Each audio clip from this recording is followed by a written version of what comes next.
3 summers ago I was staying in a caravan a long way from the nearest city. It was usually pitch black at night. I had given my word that I would not smoke inside, so at 1 a.m. I stepped outside for a cigarette. After a few minutes of standing in the darkness, I realized that I could see my hand quite clearly, something I'd noticed that I could not do on previous nights. So I looked up, expecting to see the glow of the full moon. But the moon was nowhere in sight. Instead, there was a long glowing cloud directly overhead. The Romans called it the Via Galactica, the Road of Milk. Today we call it the Milky Way. For those who missed the lesson at school that day, the basic facts are these. Remembering that 1 light year is equivalent to 6 trillion miles, our galaxy has a total diameter of somewhere around 100,000 light years. Our Sun is located towards the edge of one of the galaxy's spiral arms, about 26,000 light years out from the central bulge of the galaxy. It takes 200 to 250 million years for the Sun to complete one orbit of the central bulge. Surrounding the galaxy, above and below the disk, in a spherical halo, there are approximately 200 globular clusters, which may contain up to 1 million stars each. The Milky Way itself contains 200 billion stars, give or take. These numbers are essential to understanding what a galaxy is, but when contemplating them, some part of the human mind protests that it cannot be so. Yet an examination of the evidence brings you to the conclusion that it is. And if you take that conclusion out on a clear, dark night and look up, you might see something that will change your life.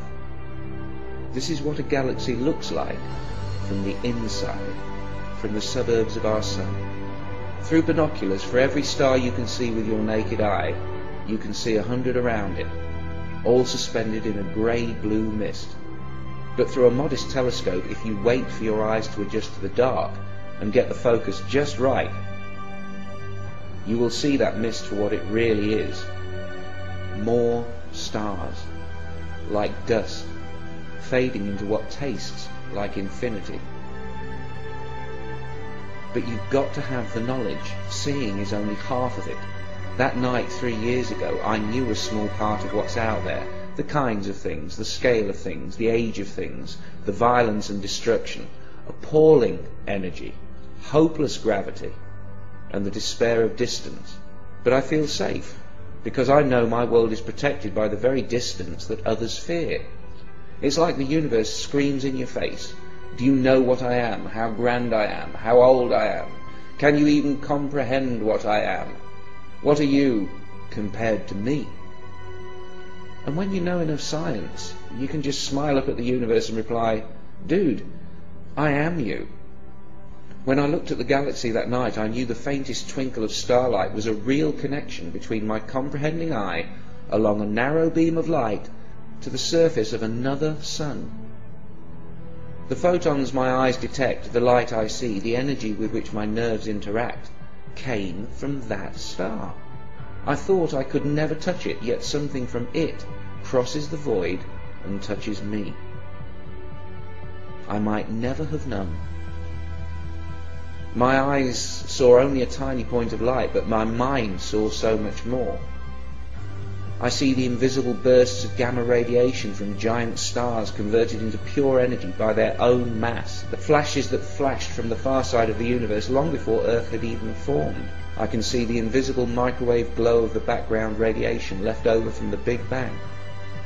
I see stars drifting aimlessly at hundreds of kilometers per second, and the space-time curving around them. I can even see millions of years into the future. That blue twinkle will blow up one day, sterilizing any nearby solar systems in an apocalypse that makes the wrath of human gods seem pitiful by comparison. Yet it was from such destruction that I was formed. Stars must die so that I can live. I stepped out of a supernova. And so did you.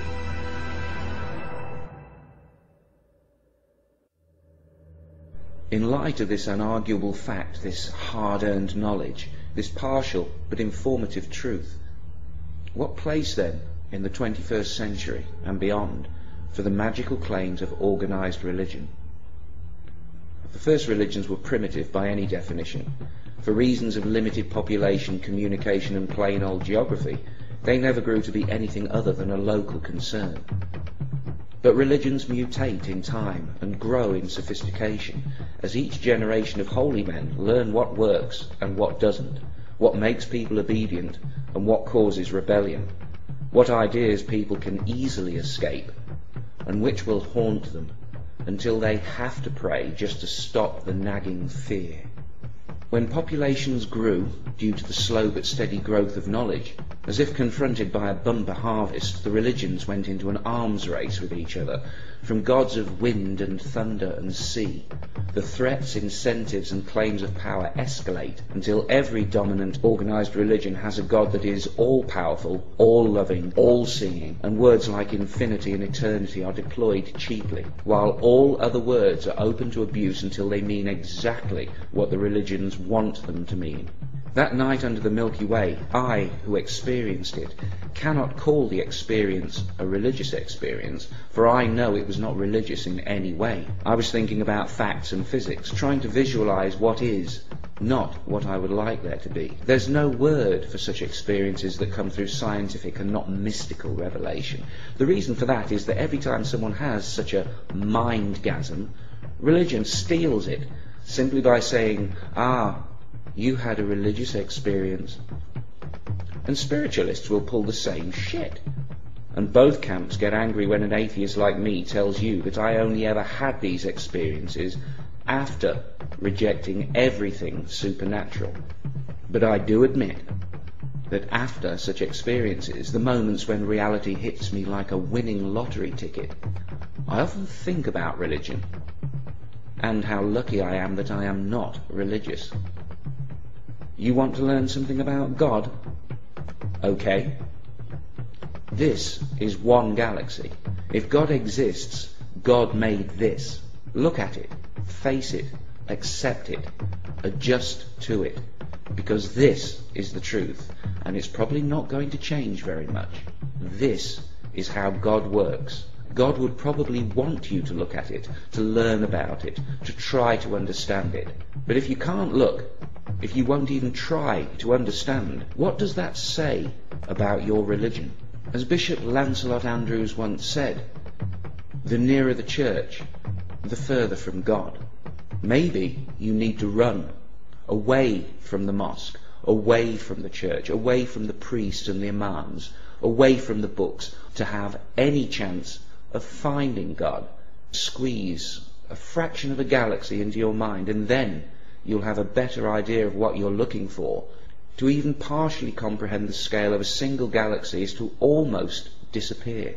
And when you remember all the other galaxies, you shrink 100 billion times smaller still. But then you remember what you are.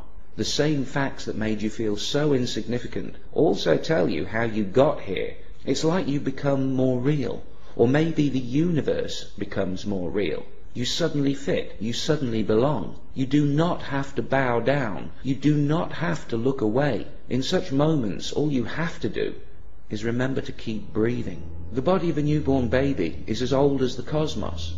The form is new and unique, but the materials are 13.7 billion years old, processed by nuclear fusion in stars, fashioned by electromagnetism. Cold words for amazing processes. And that baby was you, is you. You're amazing, not only alive, but with a mind.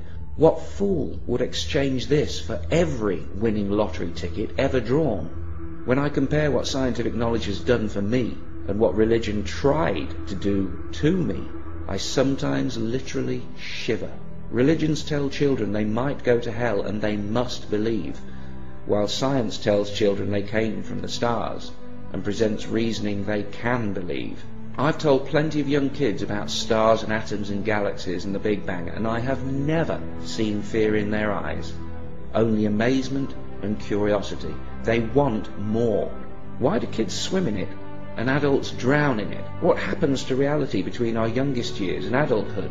Could it be that someone promised us something so beautiful that our universe seems dull, empty, even frightening by comparison? It might still be made by a creator of some kind, but religion has made it look ugly. Religion paints everything not of itself as unholy and sinful, while it beautifies and dignifies its errors, lies and bigotry, like a pig wearing the finest robes. In its efforts to stop us facing reality, religion has become the reality we cannot face. Look at what religion has made us do to ourselves and to each other. Religion stole our love and our loyalty and gave it to a book, to a telepathic father that tells his children that love means kneeling before him. Now, I'm not a parent, but I say that those kids are going to turn out messed up. It cannot be healthy for a child or a species.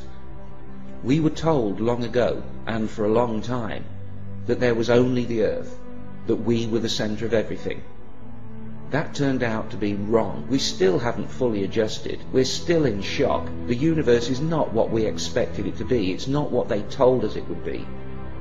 This cosmic understanding is all new to us, but there's nothing to fear. We're still special. We're still blessed.